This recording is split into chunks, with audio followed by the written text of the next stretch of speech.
Bonjour, donc dans la vidéo présentée ici de maths et physique pour biologistes, nous allons nous intéresser à la fonction logarithme, au pH, aux notions de constante d'équilibre et de pKa. Ceci permettra pour les étudiants n'ayant pas fait spé physique-chimie notamment, de pouvoir comprendre la partie associée du cours B2 sur les protéines. Commençons par la fonction log en mathématiques. Donc, avant de parler de la fonction log, je vais parler de la fonction logarithme népérien que vous connaissez bien, qui a cette allure-là, qui est croissante et dont une propriété importante est qu'elle transforme les produits en somme. Donc ln de A fois B, c'est ln de A plus ln de B. De ceci, on en déduit tout ça. Par exemple, A exposant B, c'est A fois A fois A fois B fois. Donc c'est ça, c'est ln de A plus ln de A plus ln de A B fois. ln de 1 sur A, c'est ln de A exposant moins 1, donc on obtient ça. Et ln de A sur B, c'est ln de A fois 1 sur B, donc on obtient la même chose en prenant le coefficient en moins 1. La fonction ln, donc elle est connue, et à partir de celle-ci, on a construit une fonction logarithme en base 10. Log ou log 10, on dit.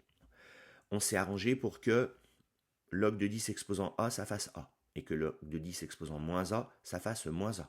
Il suffit de remplacer A par moins A, on obtient ça. Alors pour que ça marche, on a posé du coup que log de A, c'est ln de A sur ln de 10. Quand on fait ça, on tombe là-dessus. Exemple, log de 10 exposant A, ça fait ln de 10 exposant A sur ln de 10. ln de 10 exposant A, d'après ici, ça fait A fois ln de 10, divisé par ln de 10, ça fait bien A. Donc la fonction logarithme, elle associe à 10, 1, elle associe à 100, 2, elle associe à 1000, 1000 c'est 10 exposant 3, 3, etc. Voici quelques exemples ici. Donc c'est son intérêt.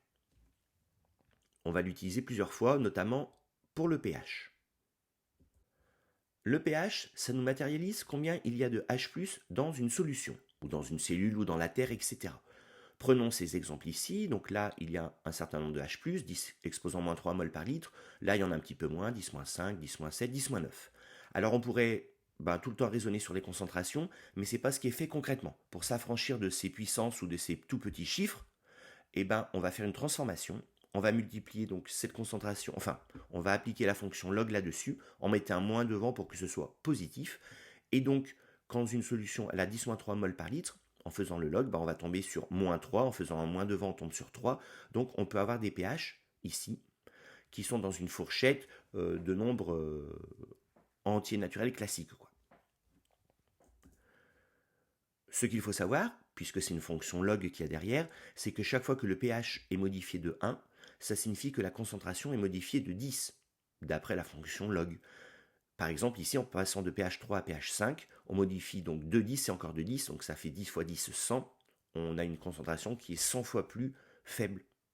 10-3 jusqu'à 10-5, etc. Quand le pH est 7, on dit que c'est neutre. Quand le pH est en dessous, c'est acide. Quand le pH est au-dessus, c'est basique. Je passe maintenant à la notion de constante d'équilibre en chimie. Donc quand on a une réaction chimique comme ceci, il faut savoir donc que cette réaction a une constante d'équilibre, qui est donc une constante, qui est définie par cette formule-là, que vous verrez en chimie. Alors, je vais plutôt prendre un exemple concret plutôt que d'avoir des A ou des B. Si je prends cette réaction-là, un acide qui se dissocie en sa base plus H+. Les différentes couleurs représentent ici les différents composants. Il y a 3 composants. La constante qui est associée à cet équilibre, c'est la suivante. Donc c'est ça exposant 1 fois ça exposant 1 sur ça exposant 1. Donc tous les exposants 1 ici sautent dans mon exemple qui est simple. Alors cette constante, elle nous est donnée par les chimistes ou les physiciens. Là, ils nous disent que la constante, c'est 5-10-3. Ça veut dire que quoi qu'il arrive dans la solution, pas au pH, à la température donnée et dans l'eau ici, on aura ça.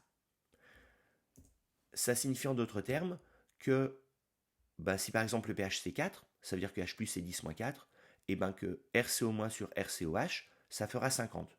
Parce que 50 fois 10 exposant moins 4, ça fait bien 5 10 exposant moins 3. Si le pH c'est 5, ça veut dire que ça c'est 10 exposant moins 5, la concentration de la base sur l'acide, ce sera 500.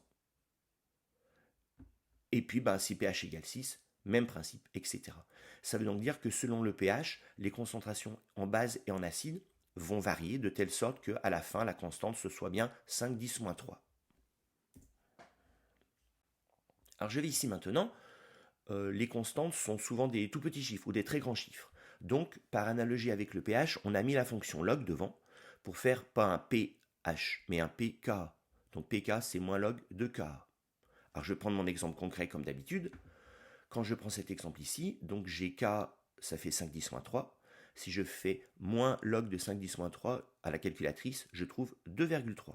Donc cette réaction acido-basique a un K de 5, 10, moins 3, mais elle a aussi un pK de 2,3, c'est totalement synonyme.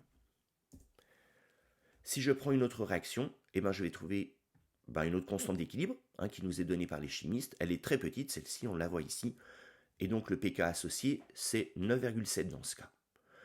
Alors on met souvent un A quand on parle du K ici, parce que c'est la constante d'acidité. C'est un exemple parmi tant d'autres, mais ici c'est une réaction acido-basique. Quel est le lien avec le cours B2 sur les protéines? Quand je prends Ka égale ce qui est représenté ici, je me rends compte que si je peux, comme H+, derrière il y a le pH, je peux faire une transformation, je peux faire une relation mathématique en mettant log de partout, c'est représenté ici, log de K égale machin. Je peux transformer ça en pK en mettant un moins devant, donc je multiplie tout par moins 1, j'obtiens la deuxième relation, et donc j'obtiens que le log de A- sur H, c'est pH moins pK. Quelles en sont les conséquences? Alors, je vais prendre un exemple pour les conséquences, mais après, je généralise sur la dernière diapo. Si je prends pK égale 7, ça signifie que si le pH de la solution, c'est 7, pH moins pK, ça fait donc 7 moins 7 égale 0. Ça signifie que log de machin égale 0. Donc que A- sur AH égale 1. Parce que log de 1, c'est ce qui fait 0, d'après la fonction logarithme. Si je prends un pH de 8, ça veut dire que 8 moins pK, donc 8 moins 7, ça fait 1. Ça signifie donc que log de A- sur AH, ça fait 1. Et donc que A- sur AH, ça fait 10. Et donc A-, ça fait donc 10 fois AH en concentration. Et je peux faire ça pour tous les pH possibles. Donc ça signifie que connaissant le pK d'un groupe acido-basique, connaissant le pH, je peux dire si c'est la forme basique A- ou si c'est la forme acide AH qui est prédominante. C'est ce qui est représenté ici. Ceci permet de faire le lien avec la figure correspondante du cours B2 sur les protéines. Donc la formule précédente, c'est celle-ci. Et donc ce qui va nous intéresser, je vais directement à ce qui nous intéresse ici. Donc les acides aminés ont un groupe COH, CO-, de pK 2,3. Ça signifie donc que à pH 7, c'est la forme CO- qui prédomine à fond. Si le pH était 2,3, il y aurait autant de l'un que de l'autre. Si le pH était 3,3, il y aurait 10 fois plus de CO-. Si le pH était 4,3, il y aurait 100 fois plus de CO-, etc. Donc à pH 7, j'arrive dans un endroit où il n'y a que des CO-, grossièrement. Mais pour un acide aminé, il y a aussi hors chaîne latérale ici. Un groupement NH3+, ou NH2, de pK 9,7. Ça signifie que si le pH était 9,7, il y aurait autant de l'un que de l'autre.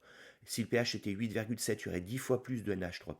Si le pH était 7,7, il y aurait 100 fois plus de NH3+. Donc comme le pH c'est à peu près 7, c'est la forme NH3+, qui prédomine. Donc au pH d'une cellule classique, la forme de l'acide aminé réel, c'est plutôt celle-ci.